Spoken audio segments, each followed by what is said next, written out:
Konstantin Jakobović was sitting on a bench in front of his home. His child stood before him, playing with a saber. His wife, Miljada, was at his feet, cowering on the ground. A stranger emerged from the forest and greeted him, taking him by the hand. He had the face of a young man, yet his hair was white, his eyes doleful, his cheeks hollow, and his gait unsteady. "Brother," he said, "I am thirsty indeed, and I wish to drink." Miljada stood up immediately and hastened to bring the man some brandy and milk. "Brother, what distant hill is that with trees so green?"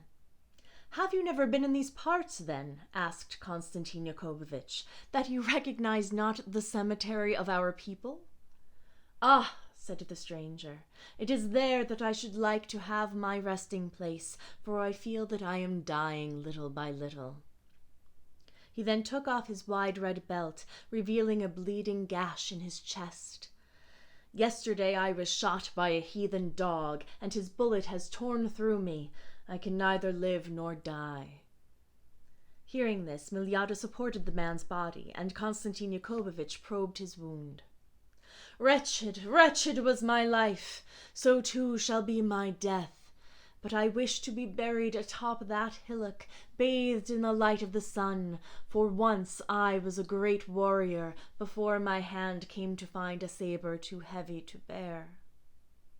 And with that his mouth formed a smile, his eyes bulged out of their sockets, and his head abruptly tilted to one side. Miljada cried out, "Oh, Konstantin, help me! This stranger is too heavy for me to bear his weight on my own."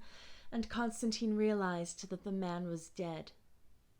He loaded the body onto his horse and brought it to the cemetery, never stopping to consider whether the Catholic burial ground would suffer the presence of a Greek schismatic's corpse.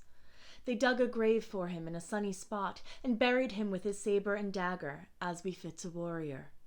When a week had passed, a dreadful pallor had come upon the lips of Konstantin's child, and the boy struggled even to walk.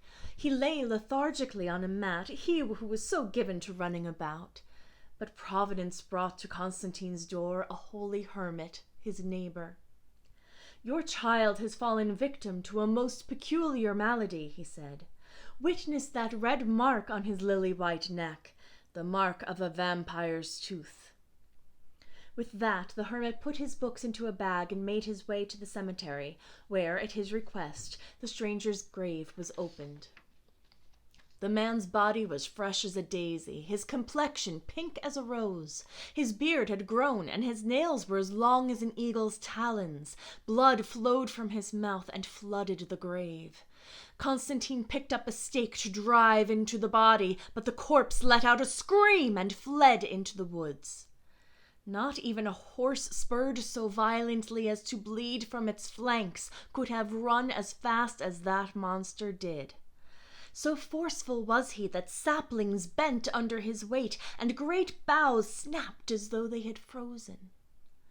The hermit, having gathered some blood and earth from the grave, rubbed it on the child's body. Konstantin and Miljada in turn did the same.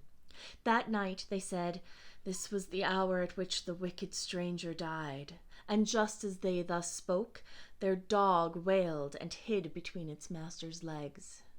The door opened, and a giant entered, stooping as he came through the doorway.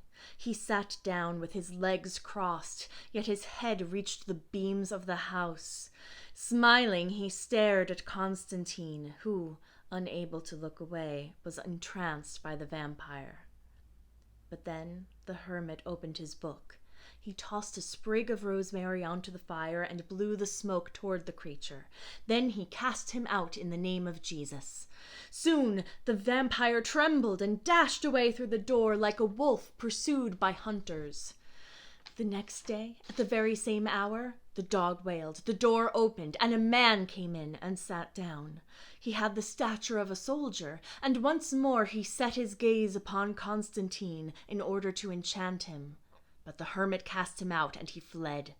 And the day after that, into the house came a dwarf, so tiny that a rat might have made a fitting steed for him. And yet he had a lethal gaze, his eyes shining like two torches. But the hermit cast him out for a third time, and he fled forever.